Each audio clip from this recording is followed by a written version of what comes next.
Good evening, Renato. How are you? Welcome to the stage. Hi. Good evening, everybody.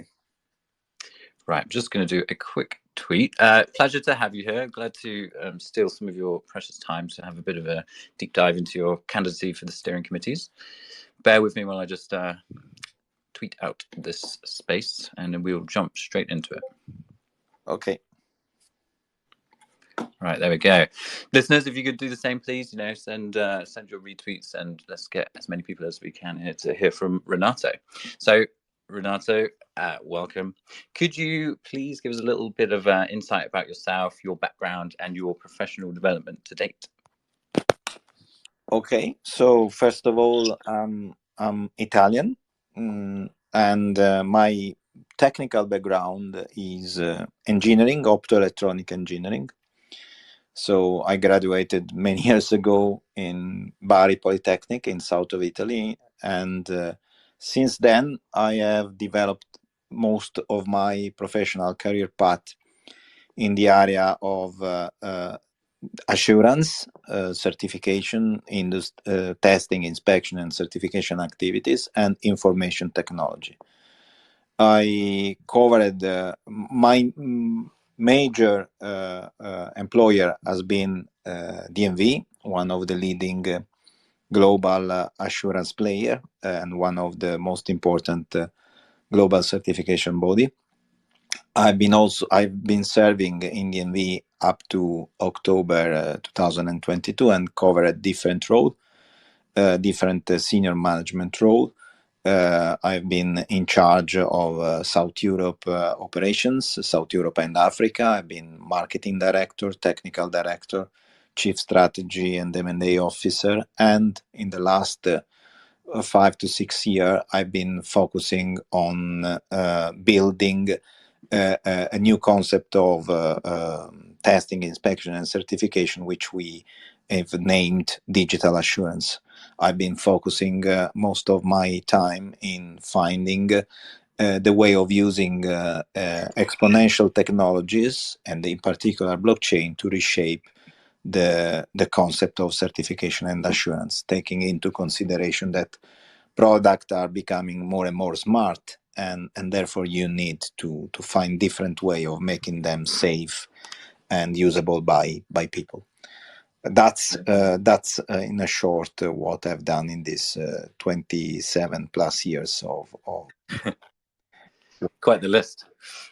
Okay, great. So you touched on applying blockchain, but when did you first kind of discover it, and what was that light bulb moment for you when you found it? Well, I mean, my first interaction with blockchain has been in reality with Bitcoin. So I was following up at the beginning the evolution of the Bitcoin as a new currency, basically. Then my first real touch point with distributed ledger technologies has been in between 2015 and 2016. I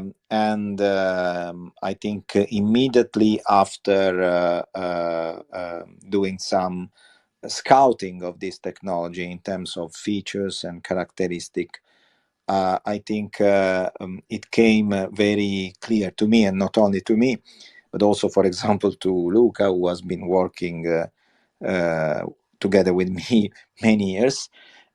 We immediately realized that whilst everybody at the time was thinking to blockchain as only a way for developing an electronic cash use cases, in reality, this technology could have been a huge potential in reshaping supply chain and in helping companies and individuals managing a number of transitions which we are facing right now.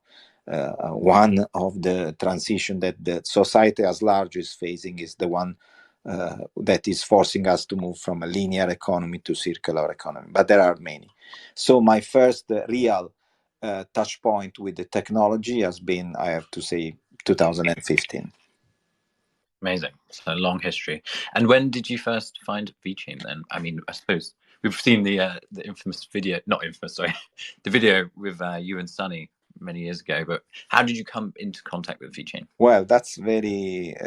This is a story in itself. I was working together with a team in scouting possible technologies that were basically possible layer one, I have to say, technologies or consortium, private blockchain that were trying to develop use cases and concept in the area of supply chain. We were focusing at that time particularly on traceability and proof of origin and proof of authenticity. And after this scouting, we were shortlisting basically two technologies. One was Hyperledger, and the other one was VeChain. And obviously, it was like comparing a giant, because at that time, Hyperledger was not just a consortium, but was basically IBM, and a small child that was sitting somewhere in Asia, and that at that time got a kind of support and grant from PwC.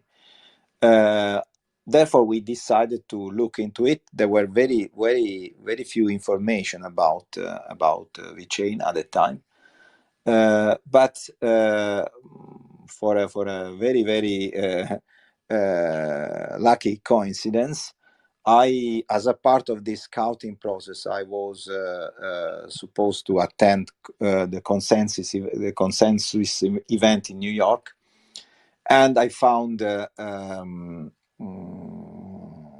Sunny and VeChain attending as well. So we basically set up a quick meeting in the lobby of Marriott Marquis Hotel in Times Square, and it was supposed to last 10 minutes. It lasted quite a long time, and then we realized basically that we were sharing the same vision, not only the same concept about possible usage of this technology in other areas than fintech, but also we were sharing a vision. So the journey has started there in New York in 2016. I think it was May 2016 or something like that.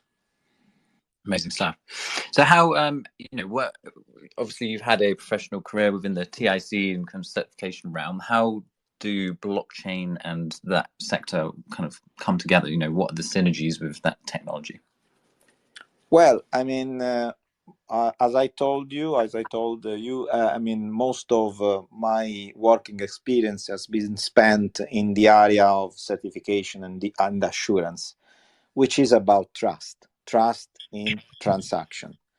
And obviously, when you have to deal with a technology that is basically reshaping the foundation of trust, given the background I have, it became quite natural that blockchain became a key technology to be explored if you really want to digitize the way trust is built.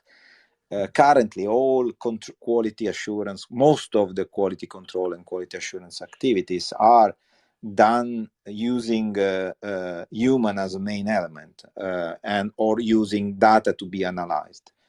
Blockchain is adding fundamental features to these activities. It is building a kind of railway of trust, which could connect all players, for example, across a supply chain towards a common goal, and could bring a lot of efficiency on that. But obviously, this vision, which is the vision that I had in 2016, now has been further expanded through the different technology components that have been further exploited and developed since that time. Nice. I mean, that kind of leads me nicely onto my next question then. So, you've got a broad view of development in the space. What are your kind of favorite application areas, and where do you see the greatest value adds for society in the coming years? Well, as I said, I think society will have to face a number of transitions which are all connected to the need of making this planet a place in which we could, our generation could live in a how can I say, in the future. So sustainability, which so far has been a nice to have thing, something that company or individual were using to differentiate themselves, is becoming a business driver and a need, a must-have thing for everybody, for enterprises, government, and individual as well. And I think that bringing trust in this space will become a foundational element of future society. And I think that given the experience that VeChain as a layer one blockchain technology has developed so far in dealing with real use cases, in dealing with supply chain, in dealing with individual, I think it's natural for VeChain to become the de facto standard layer one blockchain when it comes to sustainability use cases and applications. But in reality, I believe that the future will be made more and more by entities that, instead of competing, will cooperate towards a common goal. And this common goal is a goal which will unite classic, I would say, profitability perspective that are at the center of any kind of corporation with sustainability goal. And I foresee blockchain as the foundational technology that will enable the creation and development of ecosystem, which in reality will be the entity that will basically transform current monopolistic platform in a kind of open source environment in which individual and company and other stakeholder will cooperate in the future. This cooperation will be fueled by DAO principle. That's my vision, and this is what I believe a layer one blockchain, public blockchain platform should focus on in the next 5 to 10 years. Fascinating stuff. Obviously, you've had first-hand experience then of working with DMV and VeChain in kind of combination. What did you find were the kind of biggest hurdles to actually implementing technology into legacy business models? Well, yeah, I mean, this is, I think, one of the main pain points for the technology in itself. First of all, there's a lot of noise about what blockchain really is, and there's a lot of confusion between blockchain as a technology and blockchain as the engine of cryptocurrencies. I think that this discussion is toxic for blockchain adoption. I believe that obviously a technology which is decentralizing roles is also disintermediating roles, and so blockchain has a lot of enemies. And therefore, I think that combining the discussion of blockchain with the ongoing discussion on the need of having, for example, decentralized currency is damaging the adoption of blockchain as a foundational technology for supporting the transition we were talking before. Lack of regulation is another problem. And the recent events, which have very little to do with blockchain, have a lot to do with human nature, are obviously, as a kind of paradox, detrimental to trust. So basically, the problem of blockchain technology, which is a trust engine machine, basically, is the lack of trust. And I think that bringing clarity in the society as large, distinguishing the layers of the discussion, could help company in approaching this technology in a more open way than today.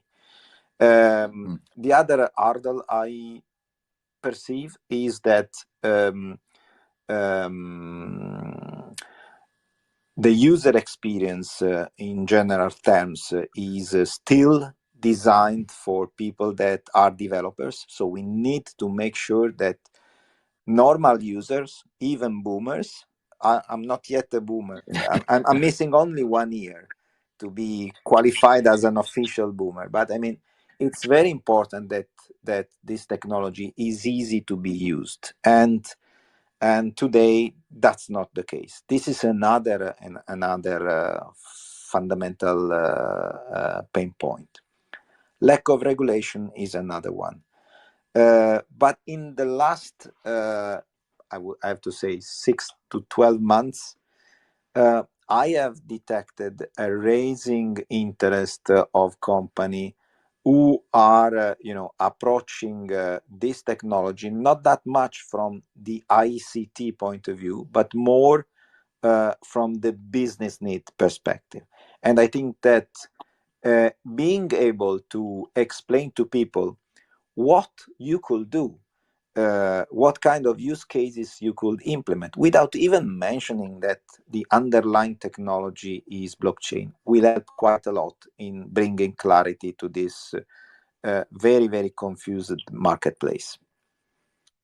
Yeah, absolutely. I think once people start to grasp and extract the actual advancement outside of the kind of noise, then yeah, you're going to see a lot of development quickly. Fascinating stuff. I mean, I'm also curious because obviously you're a member of the blockchain panel of experts for the Italian government. People might perceive governments as being even more slow to kind of move on certain issues, but I'm curious, how has the reception been at that level towards blockchain technologies? Well, first of all, there's an agreement which is to apply the Chatham rule to that discussion. So my experience as member of the national Italian panel of experts for blockchain has ended 1 year and a half ago officially. Because the commission was basically dissolved. It was a very exciting experience. We were in the committee. We were 30 people coming from different companies, obviously. I think we realized the huge potential blockchain could bring to government, as an example, but we also realized how difficult it is to deal with a technology that is disintermediating. So I think most of the hurdle I have mentioned to you as an answer to your previous question were basically detected through that experience.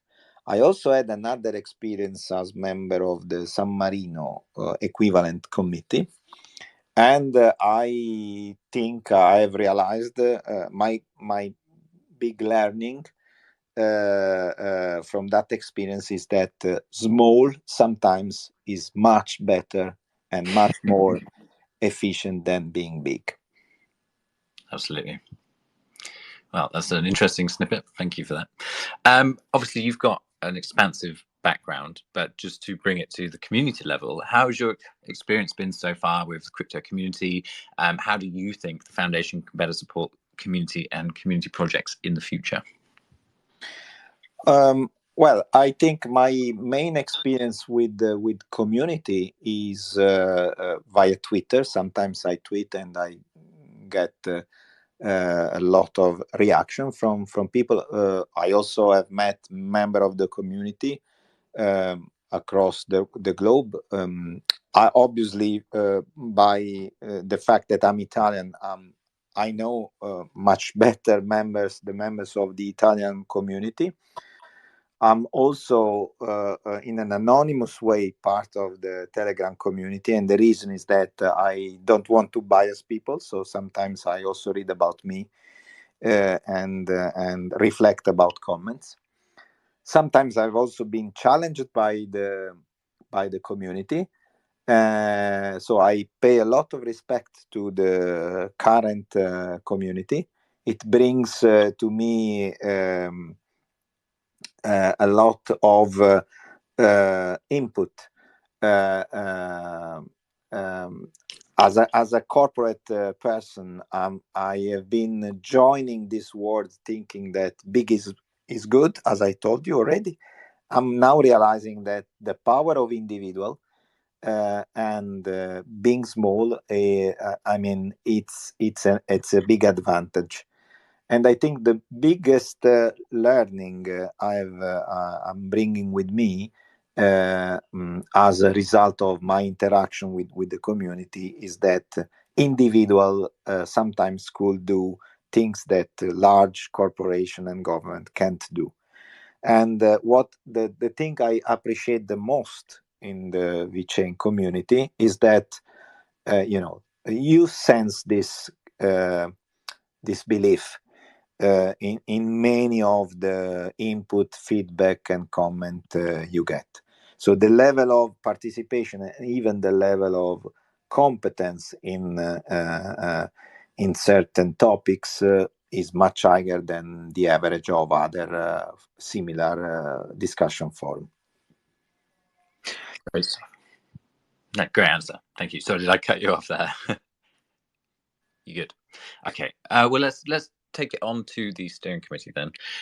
So, what do you think the core focus should be in the coming years for the steering committee? Well, I think this new round of election for the steering committee coincide with the fact that I think VeChain is finally, as an entity, able to invest energy, resources, and time massively, much more massively, and in a much more intense way than before, on a global basis, and therefore could turn ideas, concept, even proof of concept, in something more concrete. That's one. I'm convinced that this steering committee will have the possibility to make it happen by smartly using the available resources, commitment, and energies that are available. That's from, I would say, let me say, from a kind of organizational and governance point of view. Then I think that VeChain is one of the few veteran layer one project which has always been a clear focus. And for me, the evolution of this clear focus should be sustainability. And the focus of the steering committee in this perspective should be around building a community or expanding the current community by also attracting people, not just from the technological point of view, but from the need point of view. So creating, for example, a community of users who having their own set of values, sustainability will be extremely important. And I also believe that in the near future, it will be very important for VeChain to get known by individual and also by those companies, those developers that are making things happening for enterprises and individual as well. I think that VeChain is in the position right now to fill the communication gap and the visibility gap that probably we have been suffering in the past. I don't think VeChain has never had a problem of focus and or never had a problem of lack of strategic direction. we were not that much lucky during the period of COVID, so we probably lost a bit of grip with the market in general terms. Now we are in the position to fill this gap because we could communicate, and we have a lot of things that we could communicate, not just from a technological point of view. We have a lot. I mean, if you look at the roadmap that Antonio Senatore has been able to develop in less than 1 year, this is something huge. And it's not just a list of announcements, it's a set of things that he is delivering through his team.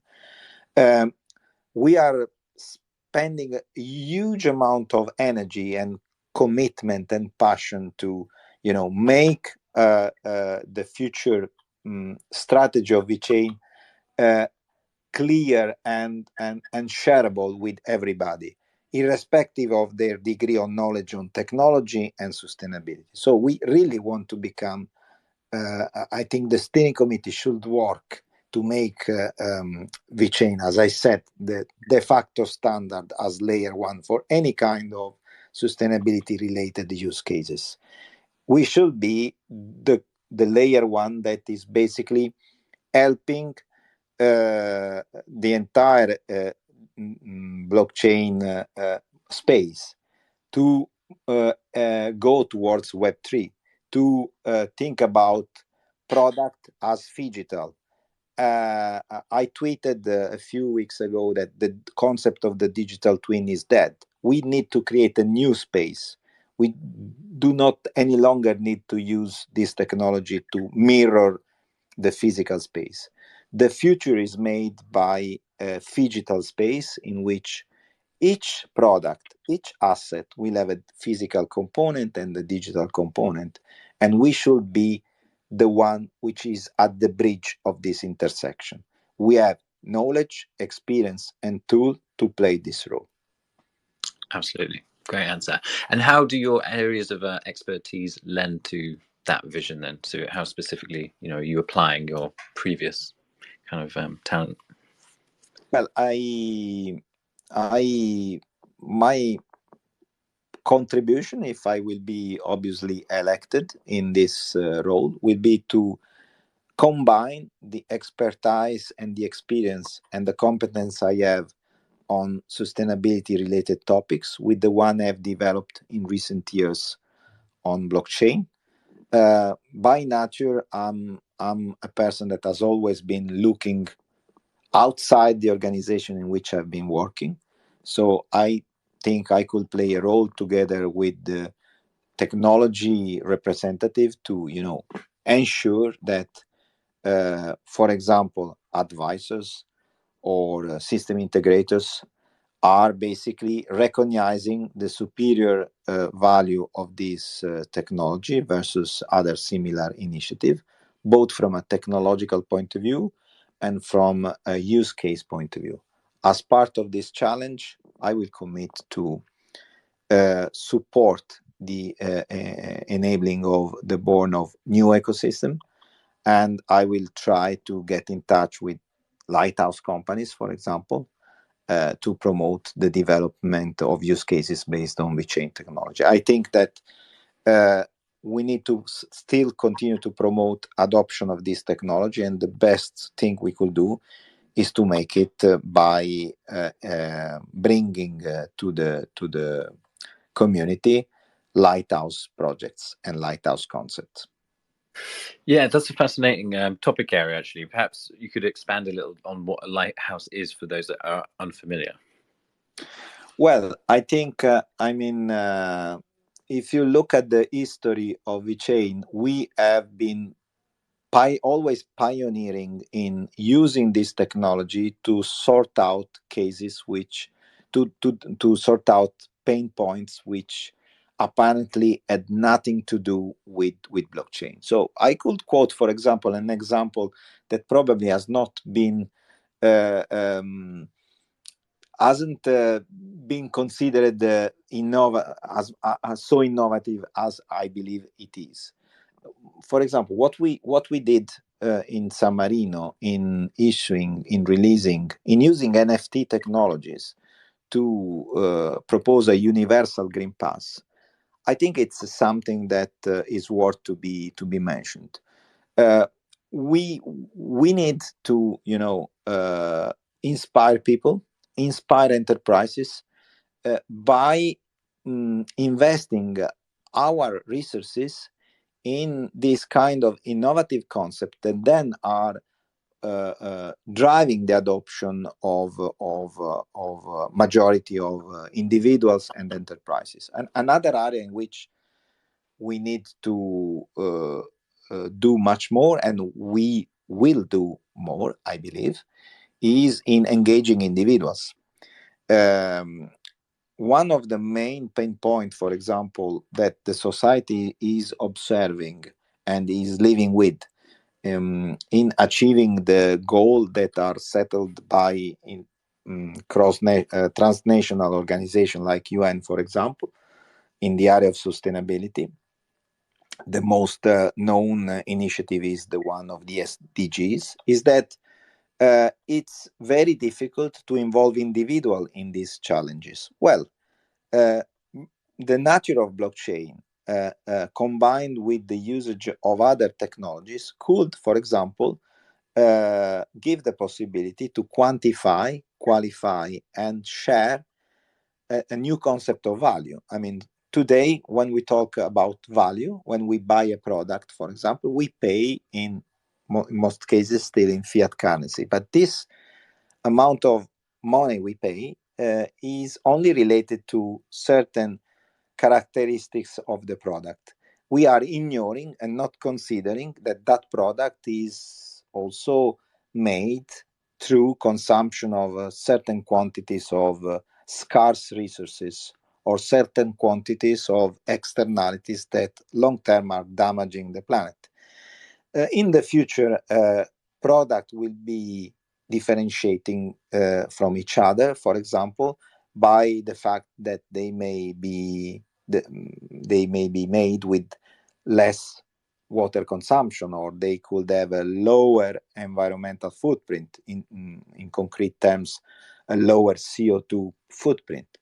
We could inject this saving into the concept of value, and we could use tokenization to embed in the purchase experience some incentive that is directly linked to, for example, reduction of CO2 externalities.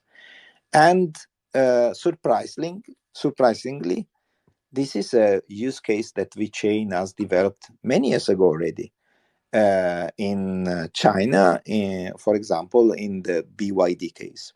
So I think it's time now for VeChain to connect all the dots that have been already spotted in the past years to bring to society and to the community a new vision about the possibility for this technology to really be transformational in the society as large, helping everybody in moving towards this linear to circular transition.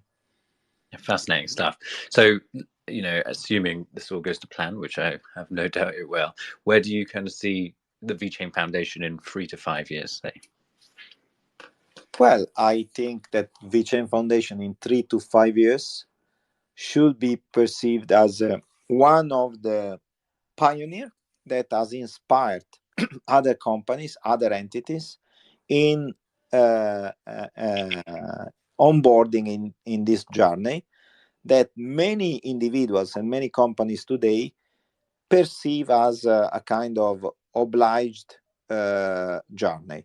In reality, I mean, this transition that the entire society is facing is bringing with it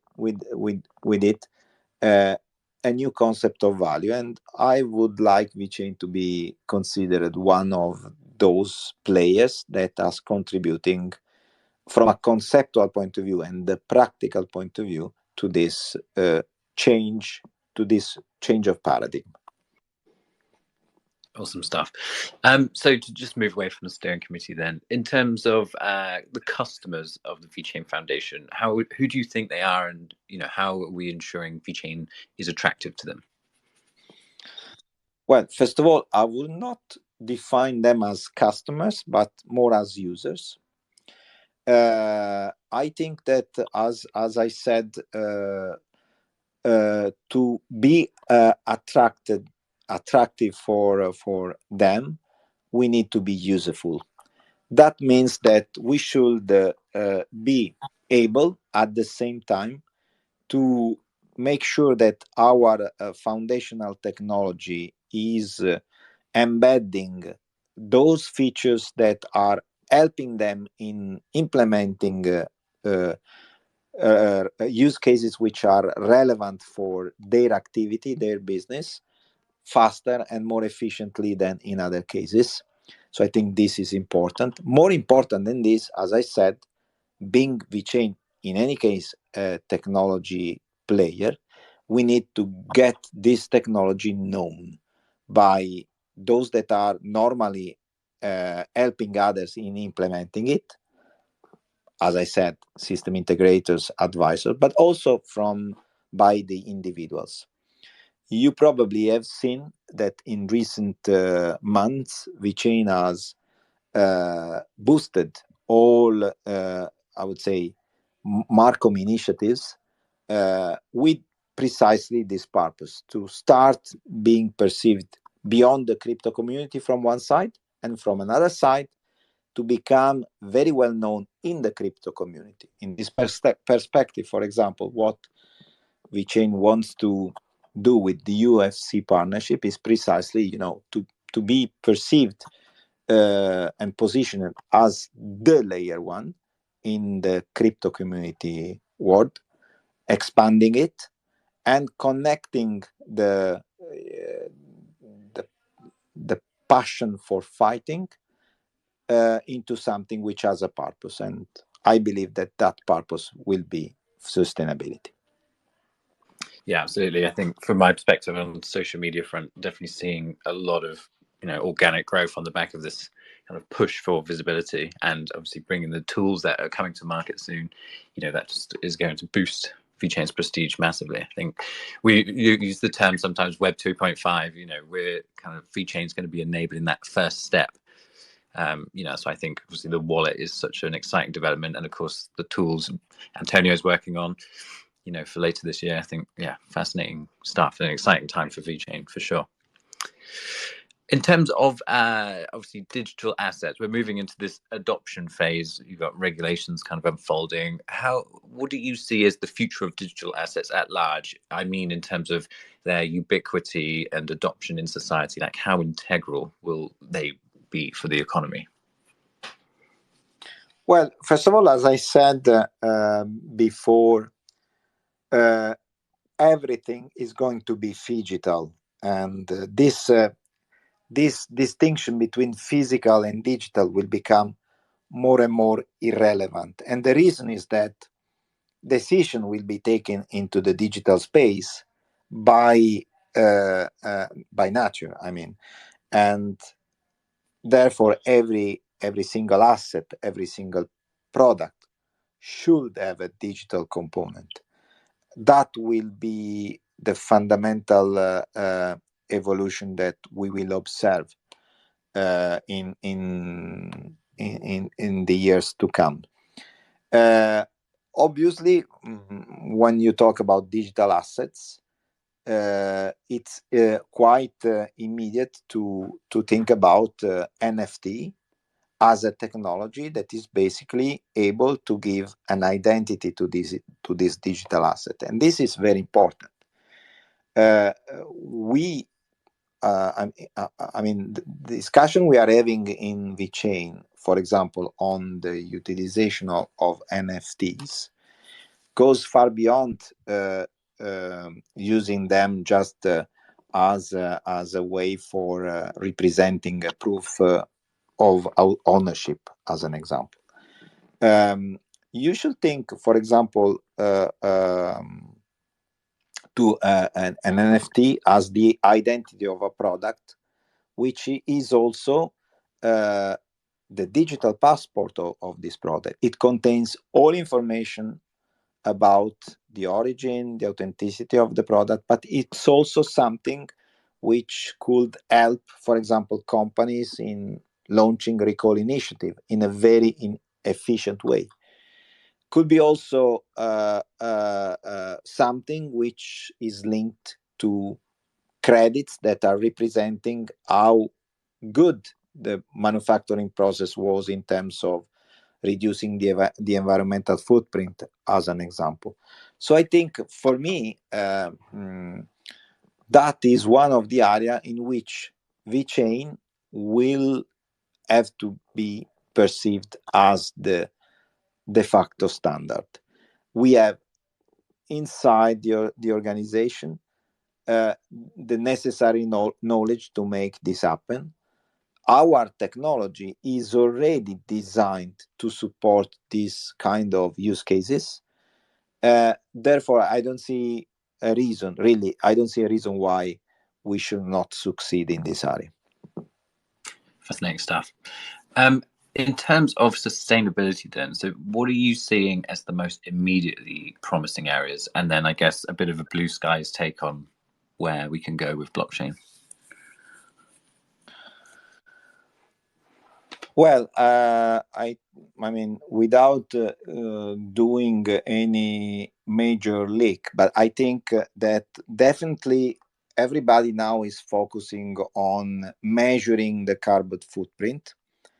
And obviously, the moment you are able to measure the carbon footprint and you are able to measure a reduction of the carbon footprint, then you are also in the position to share this new form of value that is represented by the saving you have been reaching in reducing the carbon footprint, for example, of a product. This is value. I mean, CO2 is, from a financial point of view, treated as a commodity. So it's possible, basically, to use this technology to create ecosystems in which this new form of value could be shared, used, for example, as an incentive to change behavior of individuals, and also to encourage company to activate programs for reducing the environmental footprint of product. That is, I don't want to call it a low-hanging fruit because it is not at all, but is a short-term concrete possibility we may be able to bring. Combining this with the concept of digital product passport, I think it's a very powerful tool. On a longer term perspective, I think what I would like to see is VeChain becoming promoter of specific ecosystems which are behavioral based, for example, so which are encouraging individual in doing their own contribution towards common goal through a system of incentive and rewards that are based on our layer one. These are the two, I would say, the short-term and long-term mission that I would consider priorities for us. Fascinating stuff. Yeah, definitely a paradigm shift. Leveraging the truth machine is very exciting stuff. Well, Renato, thank you very much for your time. I've reached the end of my question list, so I'm going to put it out to the room. If anyone has a question they'd like to bring to Renato, now's your time. I'll give you all a couple of minutes just to think of your questions. But Renato, do you have any kind of closing words you'd like to share with the community and future listeners? Yeah, I mean, it's more a reflection than a statement. I mean, I even if I do not appear too much in the community, I'm following several places in which communities are interacting, and sometimes I sense a bit of frustration around VeChain. I would like to tell to these people that we are now in the position to fill that gap that people have been perceiving as the main pain point for VeChain adoption in the past. What you have seen in the last recent months is just the beginning of what VeChain is now able to do. We have been working hard in the last 2 years to make this shift possible, and now we are implementing all the actions after this intense but obscure work. So I'm not asking for patience, but I'm just telling people that behind what you are observing, there's a huge work which has been made by many people in a very, very obscure and anonymous way. Fascinating. Yeah, great outro. Thank you. We have a question from Brad. So, Brad, I'll hand it over to you. What's your question for Renato? Thanks, Jake. Yeah, hey Renato, nice to meet you. First of all, I want to say that it's very apparent that you've thought deeply on this technology, which is super encouraging, because we don't, you're not as community facing as you said as maybe you would like to be. But hearing your thoughts are really great. I had two questions for you. One was with the proliferation of other more dominant networks, right? Ethereum being the big name out there, and them now scaling up to L2s and entering the next phase, you would say, of their roadmap. What would you say is your pitch to a Web2 company coming to the crypto ecosystem as to why VeChain as opposed to why another major network? That'd be my first one. Okay, so you go in sequence, or do I reply to go for that one first. Well, I think that one element which is differentiating VeChain from Ethereum, you named Ethereum specifically, is the governance. We are a bit more centralized, but this is not necessarily something that should be perceived as a pain point. I think it's rather an important element, or at least, let me say, VeChain is working to make as much as possible for an enterprises or community of individuals to accept to develop decentralized apps or to build ecosystem on a platform that is able to evolve at a decent speed. Let me say at a decent speed. I think everybody is familiar with what has happened in the Ethereum environment with the swap towards the proof of stake system. These kind of things cannot happen in VeChain. There's a number of features in the technology that are designed in order to support enterprise adoption at, for example, very, very predictable operational cost. That's another benefit that is relevant.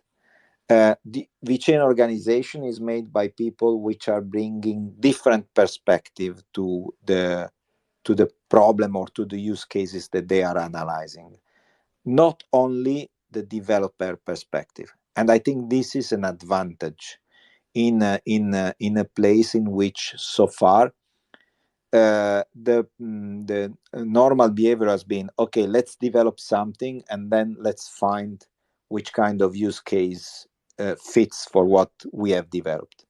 I think we are turning this normal way of working into something completely different. So we are going around the globe, talking to people, enterprise, and so on, to understand what they really need. And I think this is the big difference.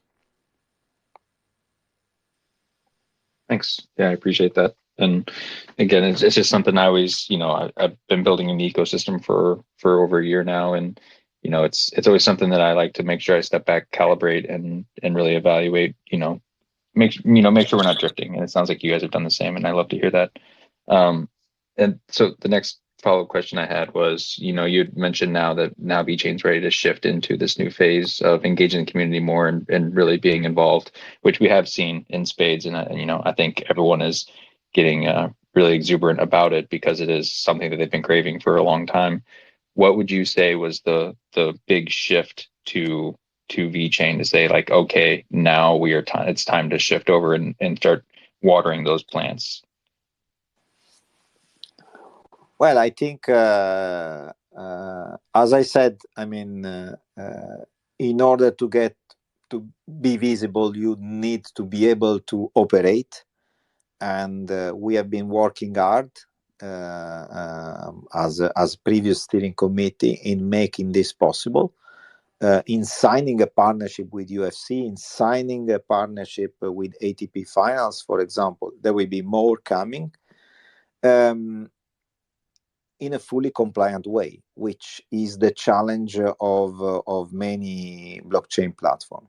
We want to stay in this space in respect of compliance, and that's a very, very challenging goal, which we are dealing with.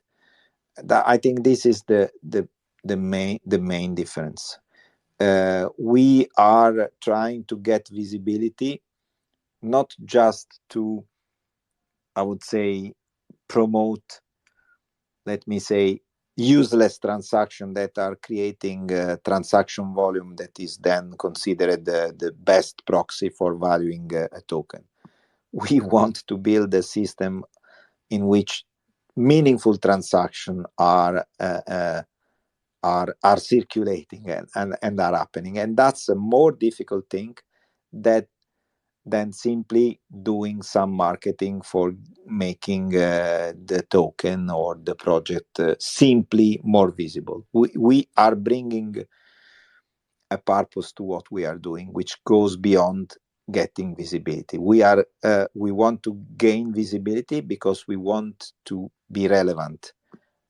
It's a slight different task than simply doing some good and powerful Marcom initiative. Hope I've answered to the question.